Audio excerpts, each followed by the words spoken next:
it's just all of a sudden the waves go from slick calm to like 8 foot. I'm like, Jesus Christ. He goes, all right, you got it, Q. We hit the edge. I look up, I see like a pack of flyers coming by. Oh, I see another pack of flyers. We set up the baits. Boom, set, boom, set, boom, set. Like seven sails we got.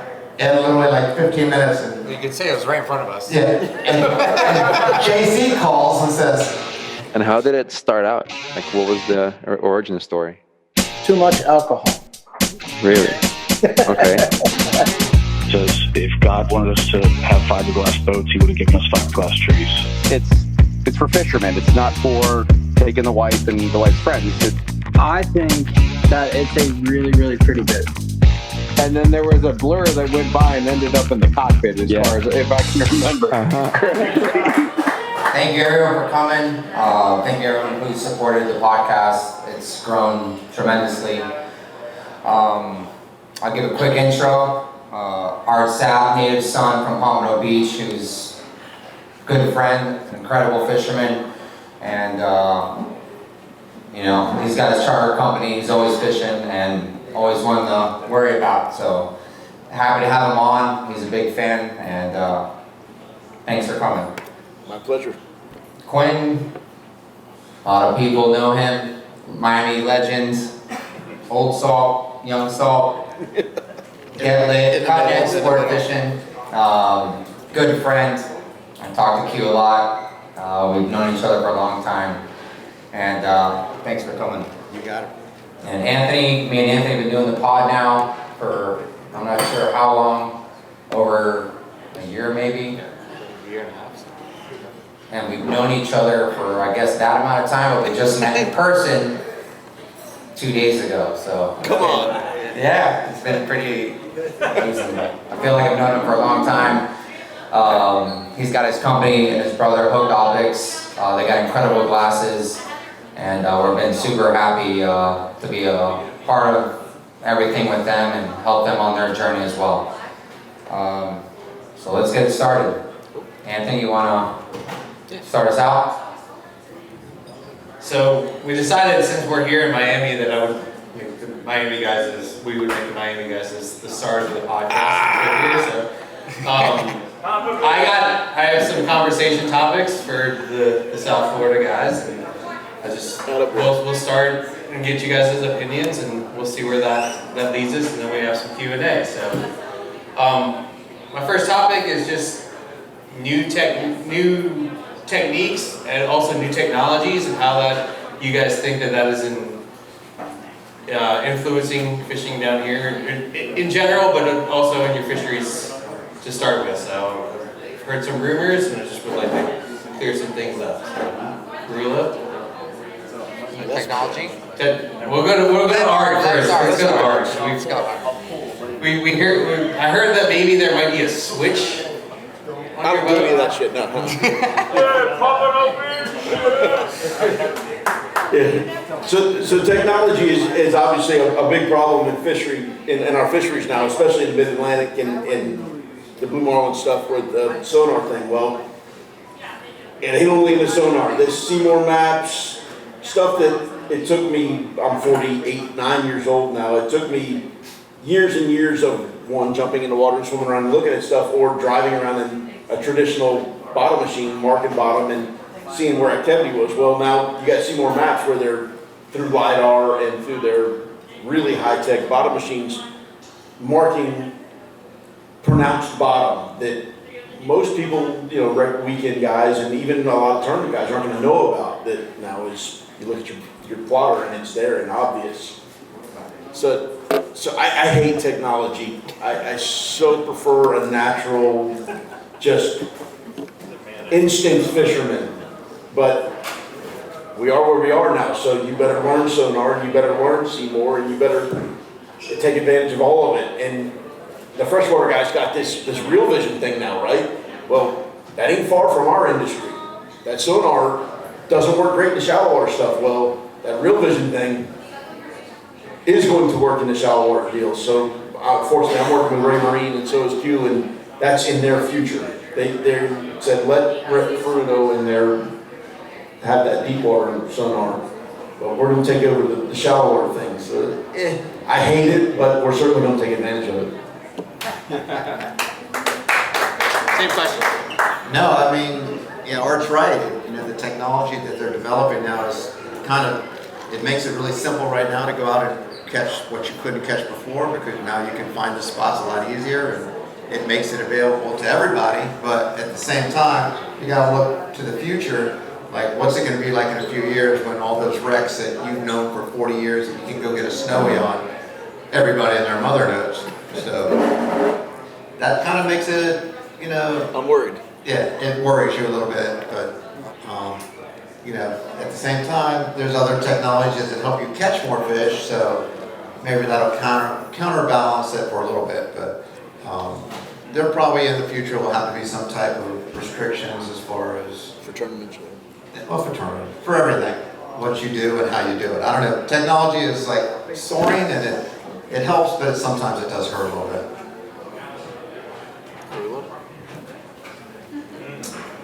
Yeah, it definitely hurts. I guess Anthony was telling me earlier about either rip chars, rofts. You could be chasing good water and a water that's non-existent, so it could throw you off sometimes.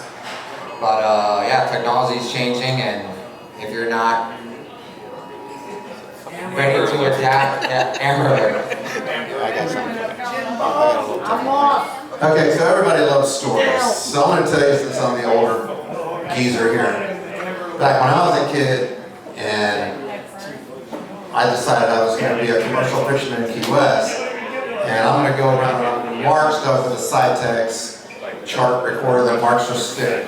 Paper machine. Paper machine, you ride around and you have a jig on a spinner with a shrimp on it, and you ride around in the marcations of 40 feet of water with a bridge gap and a buoy with 50 feet of rope on it, and you mark up, and you throw the buoy over and you go back and you go, oh my God, and you just fish till you, like, on my honest to God, first commercial fishing trip that I ever went on to the Keys. Granted, I've been doing it my whole life, but it was going to be the official, let's get the fish for our fish market that we're going to have. We planned on a 3-day trip, and in 4 hours, we had every single cooler full. And I'm like, oh my God, we're just going to come back and do this every single trip, and we're going to be millionaires by the time I'm 25. Well, the problem is you're never going to find that spot again. So now you will re-hunt that spot until you find it again. So what's happened now is you don't have to re-hunt. You just go right back until there's nothing left. So we would go back and I'd go, I don't know, man.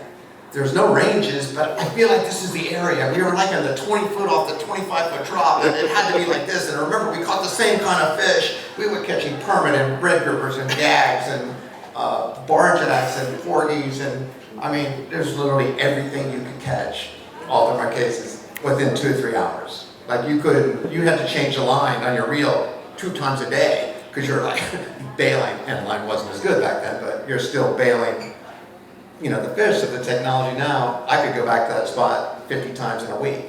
So that's kind of like if you're not really sure why we're talking about it, while we're talking about it.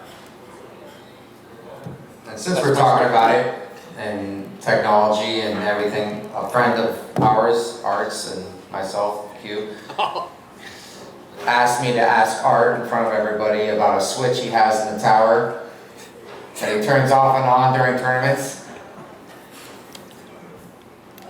AIS. It turns the lights on and off, and it makes my guys think something's happening. According Can I have that for a second? You think to make it squeak again? Go ahead. According to Mr. Chip, Art's got the old, what do you call it? Marlin magnet on the boat. And he was screaming at Art the whole day, turn it off, turn it on, off, on, all day long. And it seemed to work for Art. It's quite literally a light switch. It turns lights on under my teeth off. But anything, Chip Sheehan, a truly good friend, anything to get in his head, I'll do it. I don't believe any of those magnets. I don't even care about, in our fishery anyway, the teasers and any of that mess, whatever it is. You're either seeing what's happening that day and you're putting them in the right spot or you're not, but there's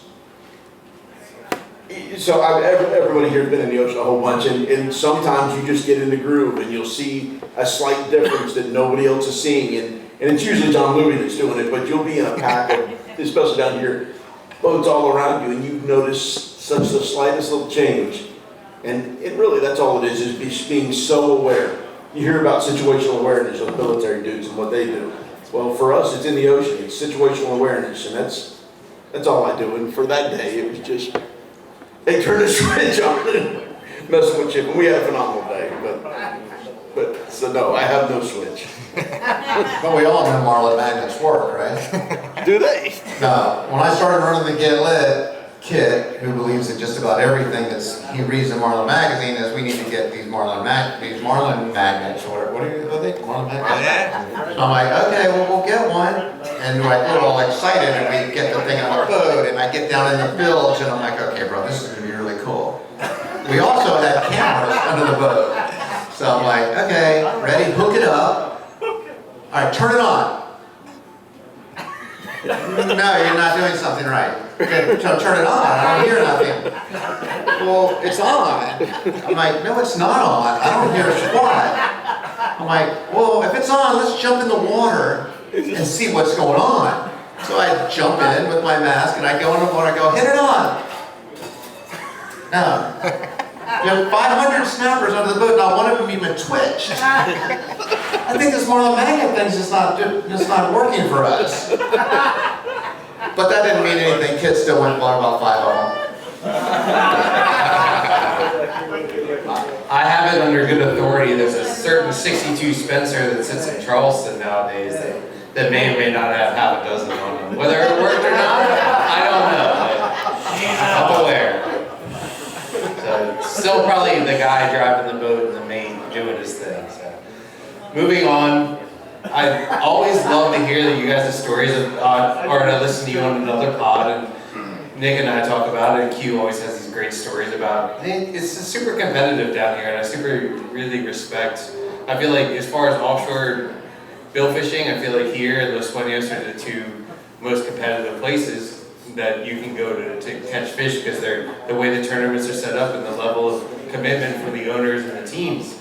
So I just wanted to talk about, you know, the competitiveness of this area, and also, you know, the etiquette and what you guys, I feel like when you guys get close to each other and set up on each other, it's kind of like just something that happens, you know, whereas if I cut in front of somebody at Ocean City, it might not go over so well, you know? So I just like, we'd kind of get your thoughts about the level of competitiveness and how heated it may or may not get, and what, is there a line, or are we just, is it a free-for-all down here? Because I don't know. Go for it, whatever. Who's starting? I'll go. Go. Well, the good thing is that most of the time, me and Art don't really ever fish next to each other for whatever reason. So me and Art really don't have to butt heads, which is nice. And me and Q happen to fish next to each other, I feel like more than enough times. Your time. And the best thing about Q is a lot of people do get really bent out of shape when you set up on each other, and you know, you get a phone call, an FU, or whatever it is, or I can't believe you just did that to me, or a call on the radio. But the best part about Q is Q doesn't give a fuck, because he'll do it to you, but if you do it back to him, you don't care either, though. So like, that's kind of just part of the game. And I mean, there's kind of times when I think it's acceptable to do it, and then there's times when it's unacceptable. But if you are gonna do it, just be ready that they're gonna probably give it right back to you. So it's kind of my take on it. Here.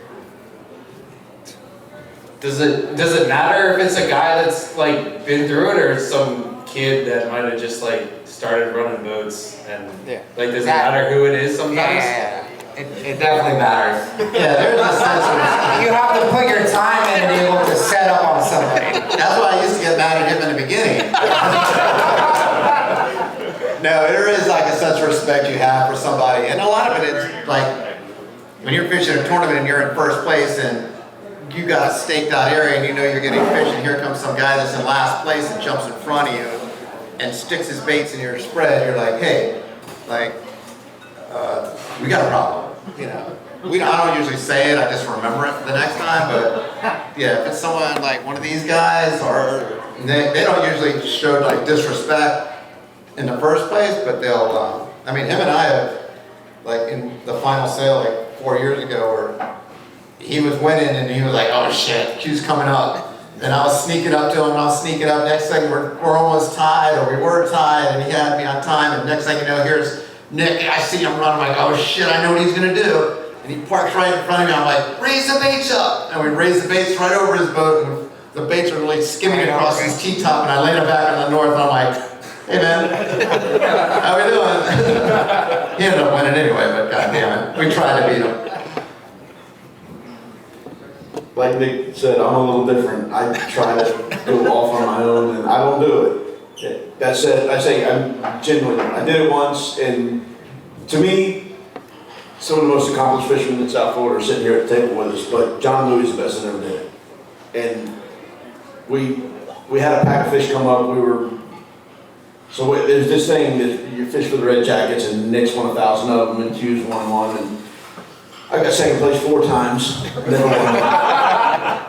And it is what it is. It'll happen or it won't. But so we were in the hunt for this one particular year, and again, John Louis to me is phenomenal at it. His whole family is phenomenal at it. And I had a pack of fish up. We hooked 4, caught 1, and there was a wreck boat just south of me, and I jumped him, and he put me right in front of Louis. And I was on the phone with him. I said, dude, there's 10 or 12 in the spread. Fucked them all up. Caught 1, but they're coming. I mean, they were doing right, moving south like they're supposed to. And this wreck boat's going to put me closer to you than I want. And he said, dude, do what you got to do what you got to do. And I felt like the biggest dick in the world.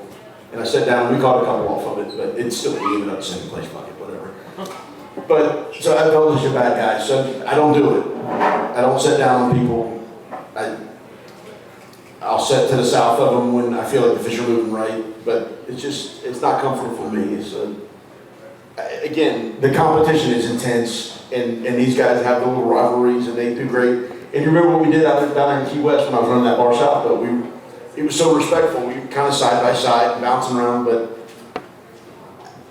I don't like angst. And if you feel angst, it's taking you off your game. And if you sit down on somebody, there's that, you know you're doing wrong, and there's that angst, and there's that gut feeling of wrong, and I just don't think you're going to get bit when you're feeling that. At least I'm not going to get bit when I'm feeling that, so I don't do it. But it does make it interesting. We're doing stories. I was a younger, more aggressive guy at one time in Key West, running a dude's boat, which I normally run my own boat only.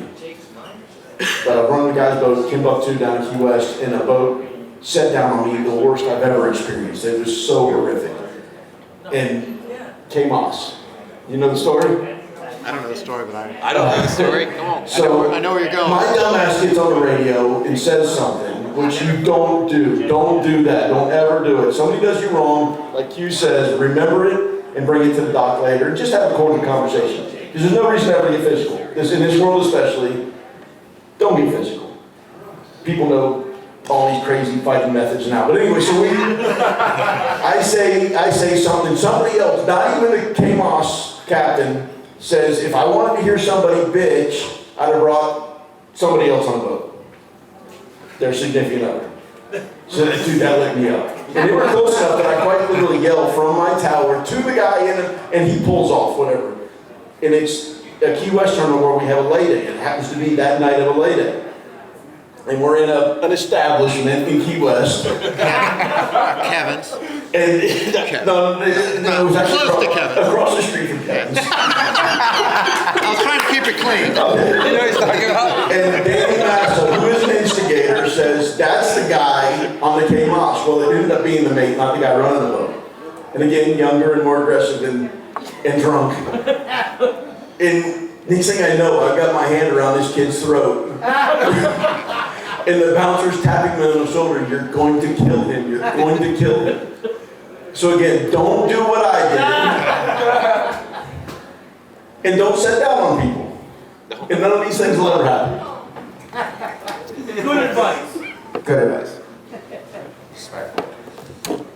It's kind of nice that here you could like clear that up when you're fishing on the phone instead of in Ocean City where it gets cleared up on the radio in front of everybody, which I've been the victim of a couple of times. So that's pretty much it. The last one I got is for basically story time with Q and Art and Rulo, and last minute wins and losses and heartbreakers or hard makers. And I'd love to hear a couple. Like I said, it's super competitive, and you guys win or lose a lot of tournaments right at the end. So I'd love to hear a good one. I could tell a good one. Let's start with Q then. He's got some good ones. I got a couple good ones. Come on. Which one? No, tell me first. Which one? Go ahead. No, which one are you gonna say? I don't know. I want you to go first. No, I want you to say it. Well, I have a couple from last year, and then I have one from this year. There was like, Easy. when you get to that age and you gotta go, you gotta go. It's aggressive. I like the JJ one when you came like 70 miles back and you saw the buoys. Yeah. Oh, whatever the one. Were you? Just tell them all, Q. We got time. Come on. Okay, so we were fishing the JJ several years ago. I'm fishing up off Valley Lake. I'm fishing Joe Niebuhr, owner of Contender, my superhero. He's with us, he's an angler. He's letting me drive the boat probably the first time in his life that someone else drive the boat.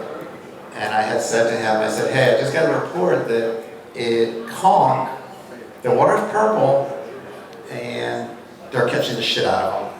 How fast can you get this boat from the Sir Scott to Conch Reef? He's like, How far is that, Q? sit down. It's like 70 miles. He goes, just sit your ass down. I got it. I'm like, climbed out of the tower, sat in the back. I said, you got it, bro. And this thing, I never seen a boat go so fast, like across the flats. I'm like, Jesus Christ, Rob, I gotta hold. I need a seatbelt. And as we turn a corner, coming in off Conch, it's just all of a sudden the waves go from slick calm to like 8 foot. I'm like, Jesus Christ. He goes, all right, you got it, Q. We hit the edge. I look up, I see like a pack of flyers coming by. Oh, I see another pack of flyers. We set up the baits. Boom, set, boom, set, boom, set. Like seven sails we got. And literally like 15 minutes. And You could say it was right in front of us. yeah. And JC calls and says, dude, did you just catch 7 sails? I'm like, yeah, why? He goes, fuck! I knew I shouldn't have called you. And he was the one that had called me to come down there, so we ended up beating him by a few points, but it was an amazing, like, come from nowhere to doing well, but then he got me back this year. In Operation Sailfish, the first tournament this year for the series. We were like fighting for second place, or fighting for first place. We were 2 fish down. JC had like 1 fish, and he calls me on the phone. I go, hey, listen, bro, I'm going up to the ledge. If I can't catch a sail in an hour and a half off the ledge, I don't deserve to be in this series. So I punched to get lit in the tower. I'm 63, by the way. It was like 5'8". I literally crushed my thigh into the tower leg. But we made it there in like 45 minutes, and we put them out, and the boat next to us catches one, the boat next on the other side catches one. I'm like, it's only a matter. It's a matter of time. We only need 2 fish, and we're gonna win this whole goddamn thing. And I had seen JC coming in the distance, and I put up the kites. I look out. I say, hey, left long. There's a free jumper right by the left long. And we start smoking back. And Froggy yells at me, you can't go back. You can't go back. I'm like, why? Because you're gonna put the baits in JC's boat. I'm like, I look over, and there's JC. I'm like, shit, man. What's up? I was like speechless. So I stopped the boat. I wait. I look. JC's got a quad on. My whole free jumper thing that we saw, it all went to JC. So he got me back real quick with like a quad. That was our high and low with him, but that was a good story. A good one. But we've had some incredible stuff like that. I kind of have a follow-up to that when it comes to information.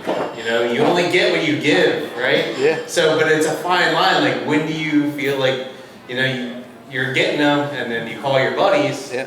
Like, when is a good time? Like, do you have like a standard time where you're like, man, I've caught a bunch, or it just kind of goes with do you just kind of judge it on the day? There's just like a handful of guys. There's like a handful of guys that, I mean, on the phone, honestly, I talk maybe to one or two guys during the day. I mean, to me, it's like, yeah, I do talk to that guy. But I'm not like, hey, I'm trying to beat you. I'm not going to tell you what I'm doing. I mean, you figure it out, I'll figure it out. I'll hear the radio, I'll see the scorecard. I don't need to really like hit you up for like details.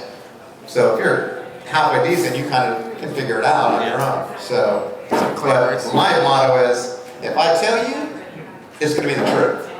And I'm not going to lie to you, but I may not even talk to you. But I'm not going to be rude or cocky. It's just like, I'm only tell you if you ask me. But I'm not going to be like, hey bro, come up here. You know, but if you call me, I'll tell you. You know, so that's kind of like my motto. But I will never like, oh no, I'm catching him at 100 foot when I'm catching him at 300. You know. Yeah, Art, give a story. Come on, Let's get a good story of a win, Art. You told the last one, then you had to race to the bathroom. Yeah, it is, yeah, it is. I'm all glad they're small. I'm standing in that tower and getting beat. Yellow jellyfish. Who knows me? Somebody knows me. Yellow jellers, that's right. So, we've had some good fortune, there's no doubt. And what I preach to my guys constantly is, I need an hour. Give me an hour. I'm going to make a pile of bad decisions, but at some point I'm going to make a good decision.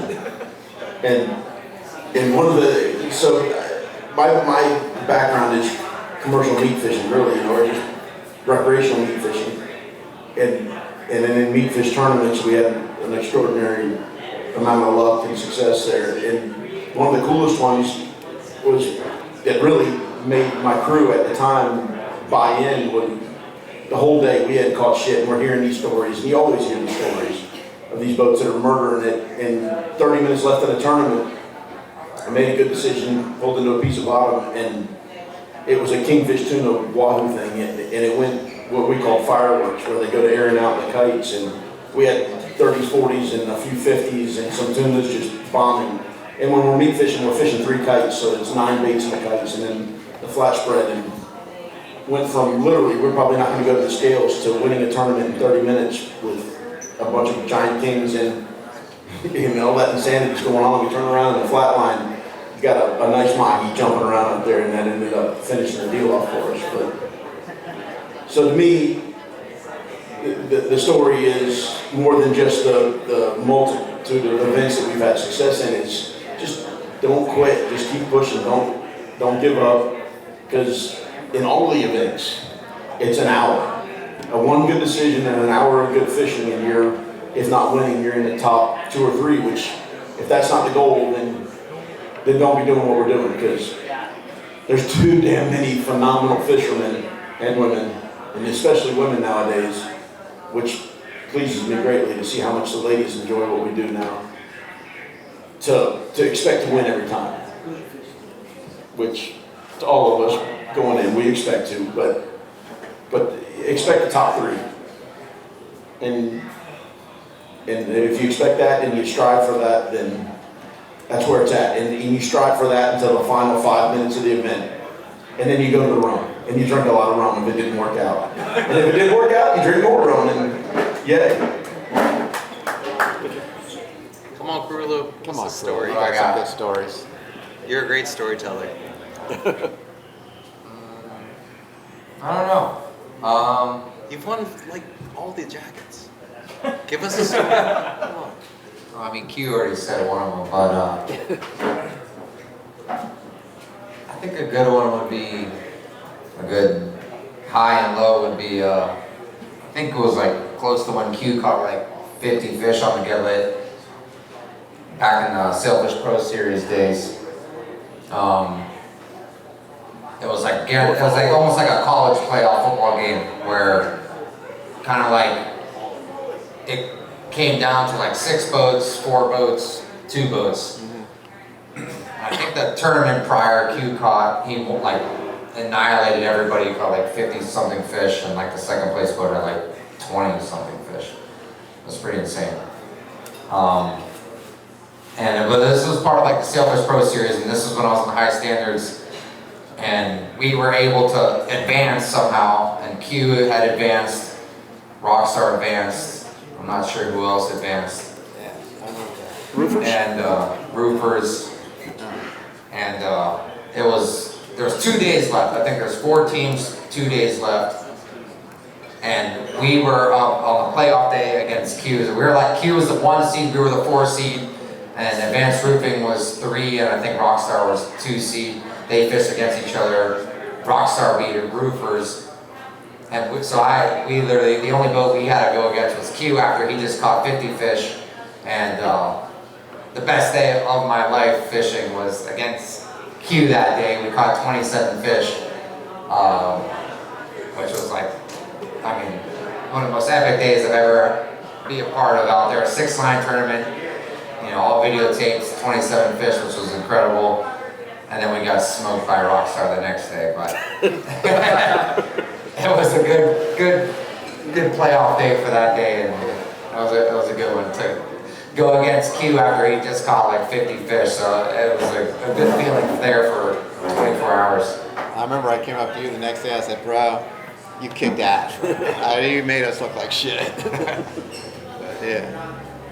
That's a perfect example of how, what Art said, you can be a hero or a zero real quick. Yep. It's only a matter of one bad decision or one stupid decision, you know? Yeah. It's all about decisions. A lot of decisions. I got a question. Art brought it up.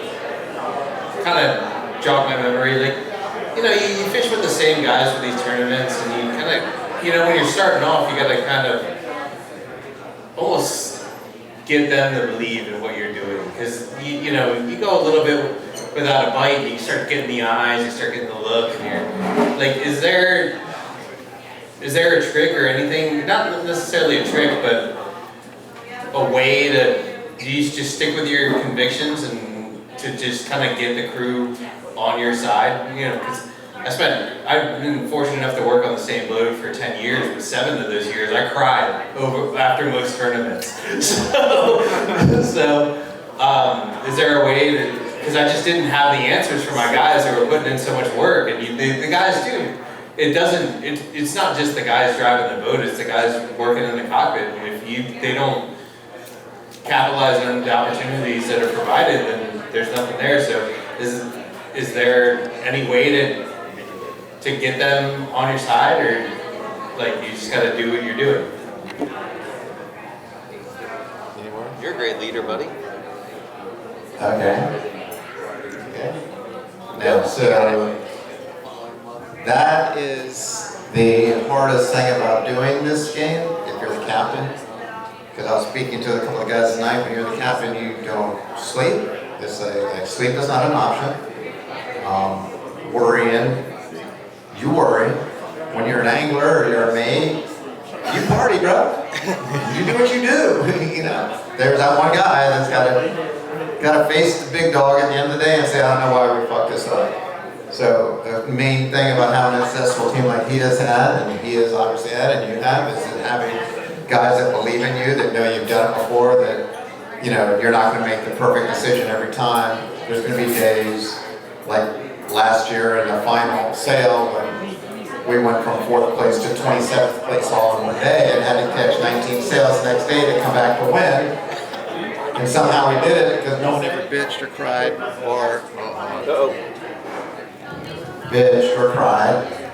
or did any kind of pouting. They just said, hey, let's just go kick the shit out of everybody, just as we always do, and I know that we can do it. And we come back and catch 19 sails on the last day to win the series, but that's because you had people that believe in you. And it does take, you know, I tell the story too. When I was this year in Guatemala, I went down as an angler. And I'm like, this is so nice, bro. I have my own little room. I'm an angler. All I gotta do is drop back to sailfish and eat my courses. It's okay. You know, I brought my life Paula with me, and we had a great time.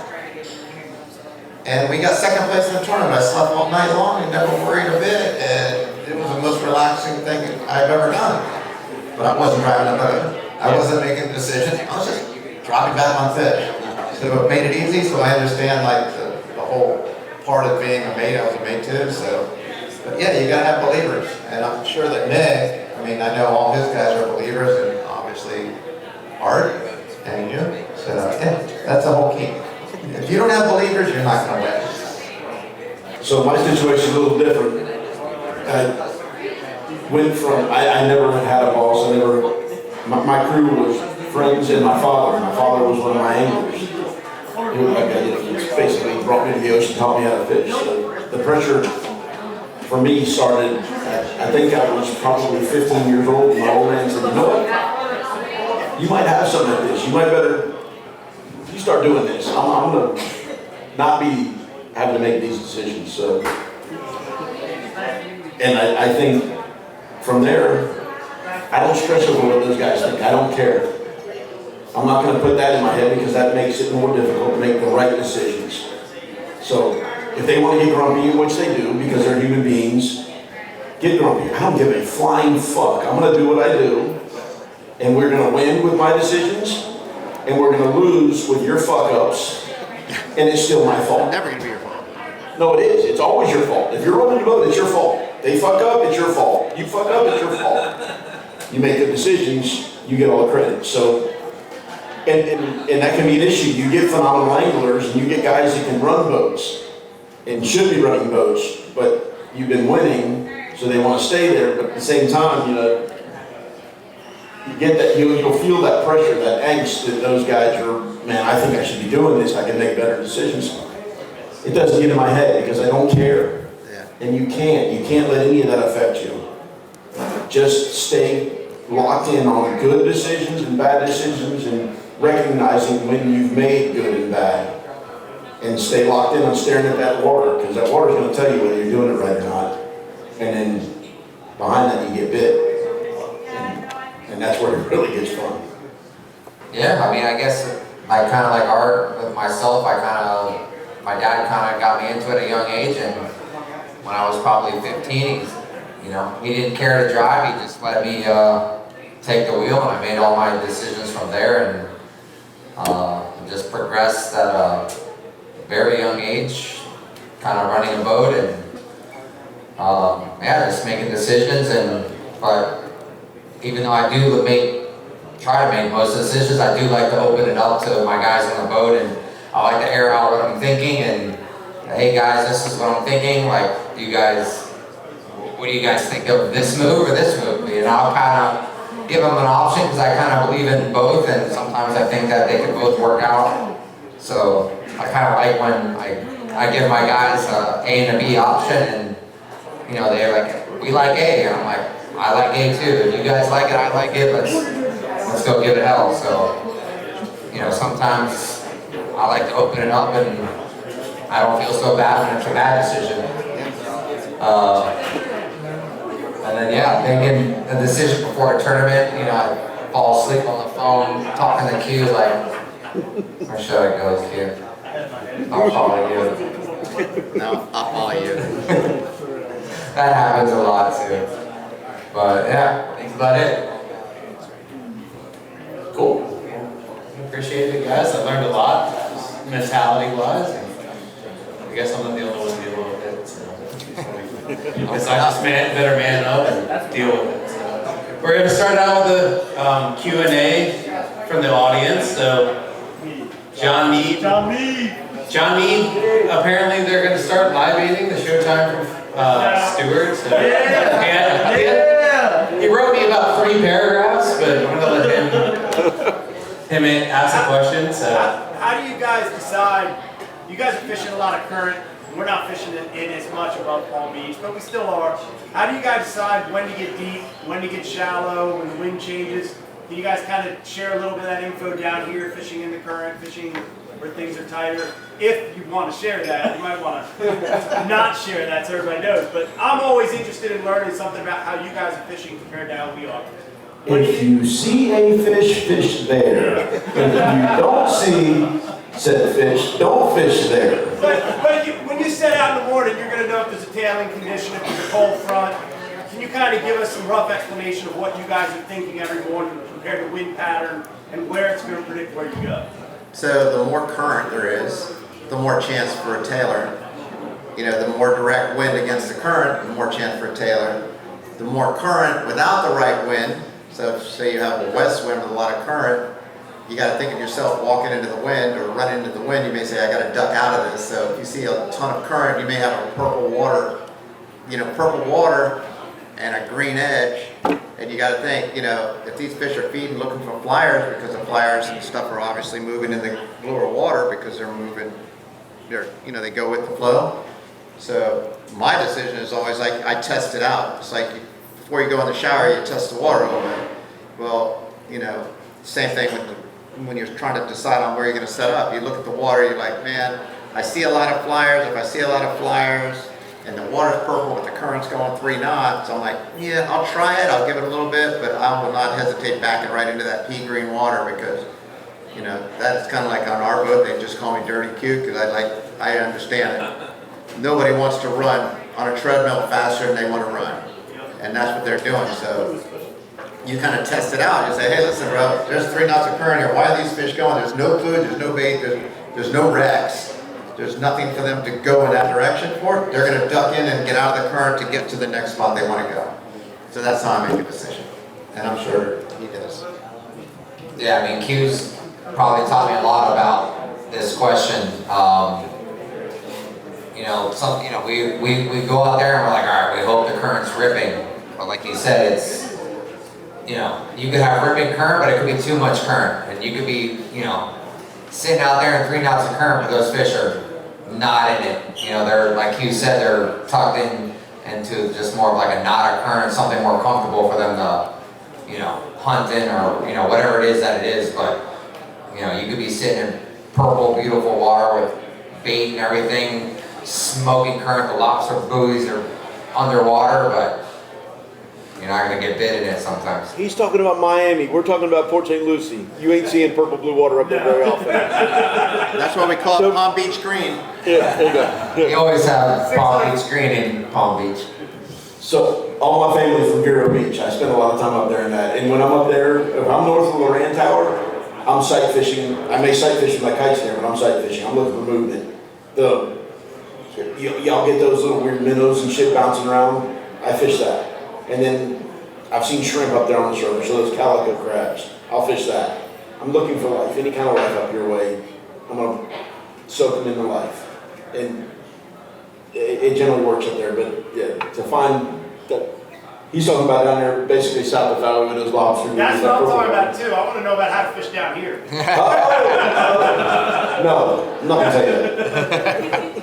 Well, that's what I do. And some days it works, some days it doesn't. Exactly. You can never just like jump out and think you know it. I can tell you, I've been doing it. I bought my boat in '88, and I learn shit every day. It's like, oh man, I gotta remember. Like today, I'm like, hey, the moon's going down. I gotta get inside. Everything's pushing in. I always say like the fish follow the moon. If the moon's going down, they're gonna move in. If the moon's coming up, they're gonna. So kind of like a little bit of thing, even in the daytime, and even at nighttime, you're like bait fishing and stuff, or yellowtailing it. You're anchored up yellowtail fishing and the moon's coming up. I always try to fish a little deeper. The moon's going down. I figure because you got to think if you're at night, you're looking at that light, you can see anything in front of it, right? It's just behind you, you can't see. So they're trying to feed. It's just a philosophy, but you can always put the moon and the fish between you, or the sun. All right, on to the next one. The crouton. I'd like to know more about your kite movement. So like, say you get bit on so you got your left kite out, and you get bit on your left long kite. So when are you bringing that kite back in to readjust to get a bait back on the long river clip? You know what I mean? So like, you got a fish hooked up, you got a bait out that's in the short river clip, your long river clip's still hanging up there. When are you deciding to bring that clip back in or pull that kite in? How does that necessarily work? Because I've never seen that. Like, Maybe question from a bait. I can figure that out. Dead bait. Depends on the tournament. Very dead bait here, yeah. I guess you're talking about like if you hook a sailfish on the left long or something? Yeah, you hook a fish on the left long, that clip's up there, right? What way is the wind blowing? Yeah, it has a lot to do with condition and like which way the wind's blowing and everything, because you might actually try to bring it in and fire out a new bait depending on the actual like wind direction. Yeah. I mean, if not, you're probably just gonna keep fishing your 5 baits that are already out and start tacking towards that fish. Okay. So I think it's kind of, it's all win. Yeah, exactly. But maybe these guys could give you another answer as well.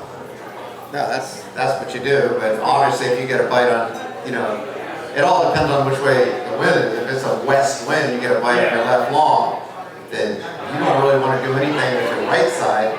You may take, you know, wait till you don't get another bite and then swing to the south and try to reset. Okay. You know, even if it's like with flat lines, you don't necessarily always need to go with the kite. You know? True. Fire 6 flats up. And like on an east and west wind, like when you're setting up your cuts, a lot of people, like, you know the old saying, set it, forget it. Well, we don't set it, forget it. To me, it's like, if it's an east wind, I don't want to spread. You know, if I have an east wind, why don't I want to spread? I want my stuff together so that when I do get multiples or a pack of fish comes up, there's a bunch of baits for them to eat. I don't want a bait over there and a bait over there. I want a bait here, here, here, here. So that's like a lot of people just say, oh, you know, they put up a kite, and no matter what the conditions, they just set it and forget it. But for us, we like, if it's a north wind, yeah, we're going with a major spread. If it's an east wind, we call it stack and pack. Now we got our stuff all together, so when one fish comes up, there's a lot more opportunity for other fish to find a bait that's a lot closer. You know, and they feed by aggression anyway. So they come up all they're hungry and their buddy just, you know, Art grabs a piece of a beer, I'm grabbing the beer next to him real quick, you know. So it's kind of like that theory. So, yeah. And like if it is an east wind and it is a left long bite, just giving you a scenario. If that is that left long bite, east wind, you know, we're gonna turn south and keep tacking south to try to get the rest of the baits in front of that fish. So because that fish, you know, hopefully is tending to swim with a bunch of other fish. So we keep pushing south, you know, maybe even have him back off the drag and get your baits the entire right side in front of that fish, put him back down, and then hopefully get a multiple out of that. Gotcha. Okay. All right. Anybody else? Not from the Ocean City contingent. Anybody else have a question? Ross, who is halfway Ocean City contingent. We're in a safe space here, right? So my question is, who has the record of dropping the most F-bombs in a day of fishing?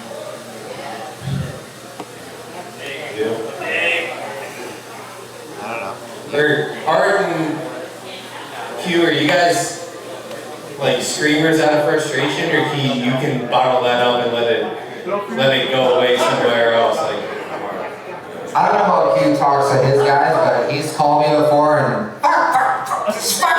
fucking kite and fucking missed him and fuck. I mean, I don't know. And that's I've heard it a lot. I mean, but I've said it a lot. I don't know how you talk to your guys, but I used to. I used to do really like, I think that I had some problems back in the day.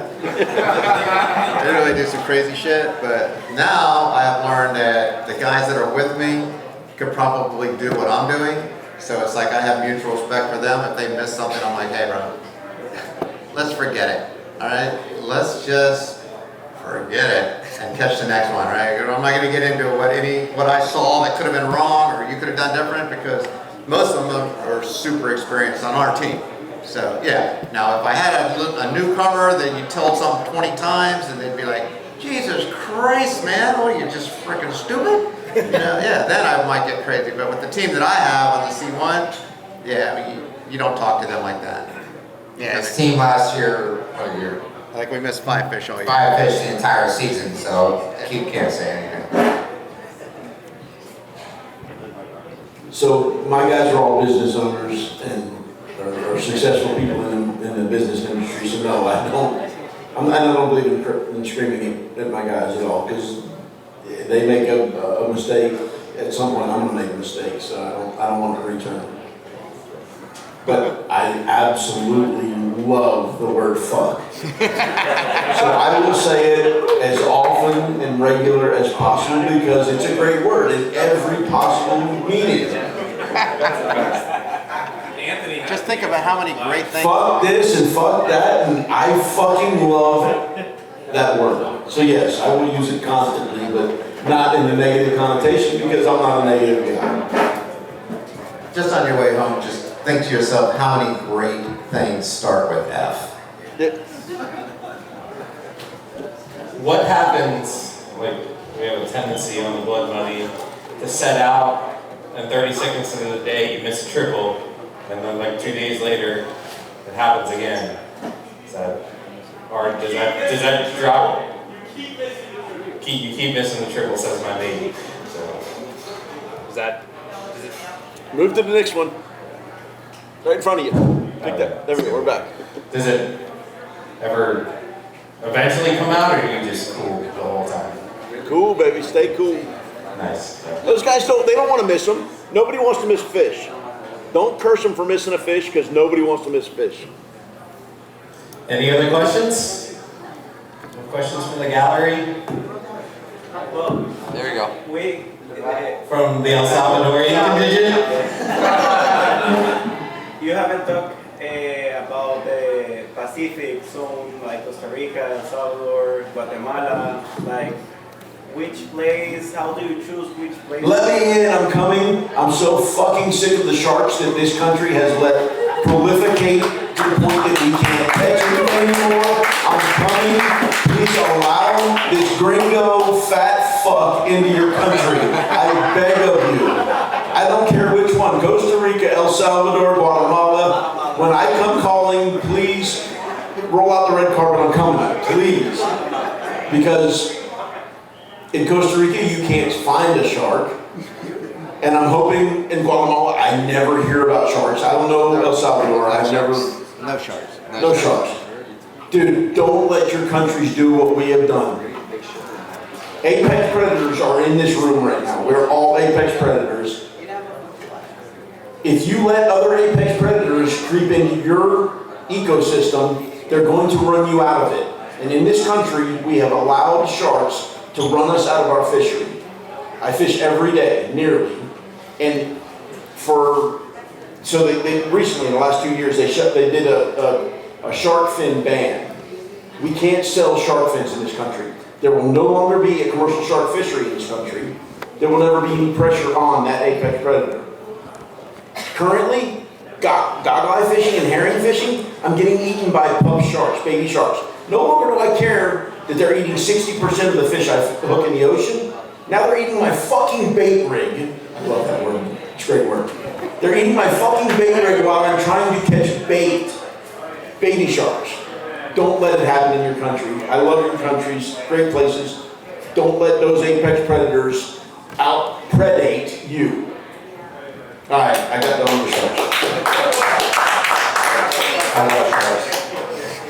Fuck them.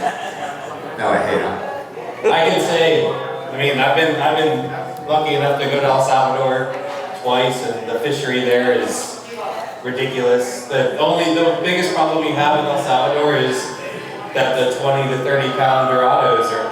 It's off.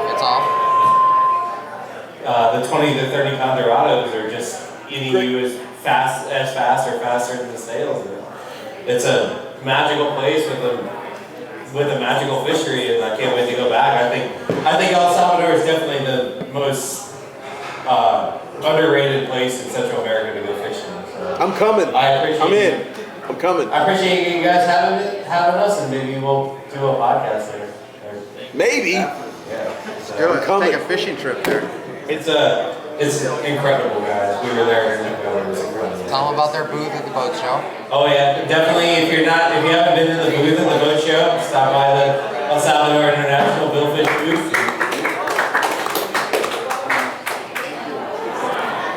Anybody else? Questions? The Puerto Rican contingent? Nothing? Hey, the sharks are coming. They're headed your way. Well, guys, we'll wrap it up. Go ahead. So, what is your guys' best advice for like a brand new tournament team? Like everybody on the team's been fishing for a while, but we just started fishing this year. No, don't. No, do it, dude. Dive in deep. But set a schedule. 1 day a week outside the tournaments, your group will fish together. If you won't show up, then you're not on the team. 1 day a week, every week. I don't give a fuck if you're not going to get a bite. The spread goes out, the spread comes in. You put in the effort, and you become a cohesive group. And then find somebody that can afford to pay for it all, because it's silly expensive. have a bunch of guys that love to go fishing, have fun. Make sure that every day that you do it, whether or not you win, lose, or draw, that everybody's high-fiving and we're going to get up next time. Positive attitude, optimistic, knowing that you can do it, because you can if you work hard. Everything takes, I go at it every day of my life. I run 250 days a year on my charter boat and 60 days on the contender one. And every day I go with a full bottle of energy. And if I don't portray that between my team, they're not going to portray that come tournament day. So having fun, optimistic, you're out fishing to have fun. Make it that way.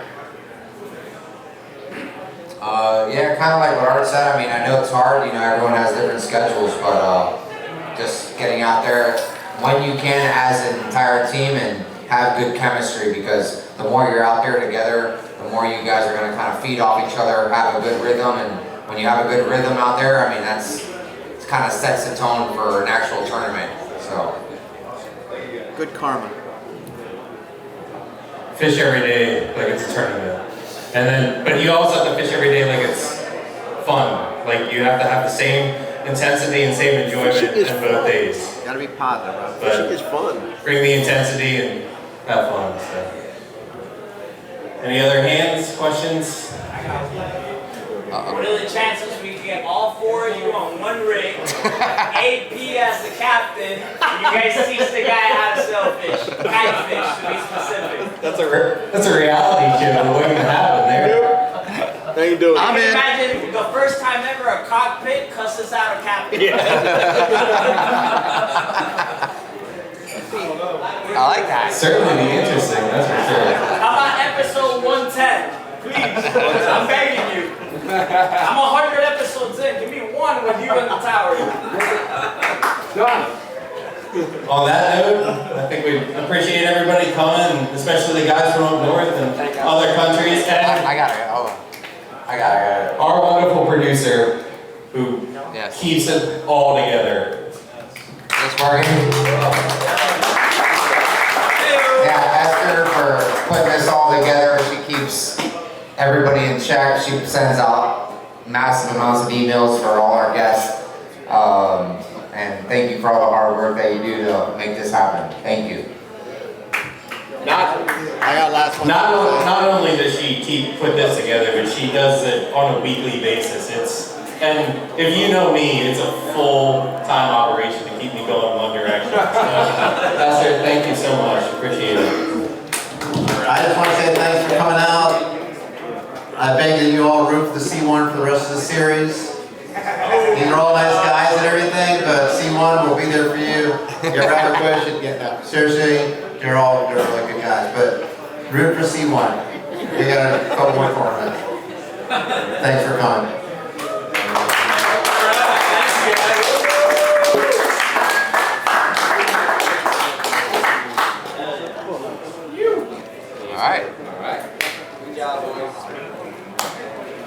What's up, gents? What's up? Thanks, Anthony. Appreciate it, man. Art, thank you, man. My pleasure, my pleasure. Well done, boys. Wow, man. Questions for us? Nah, I figured I'd save my questions.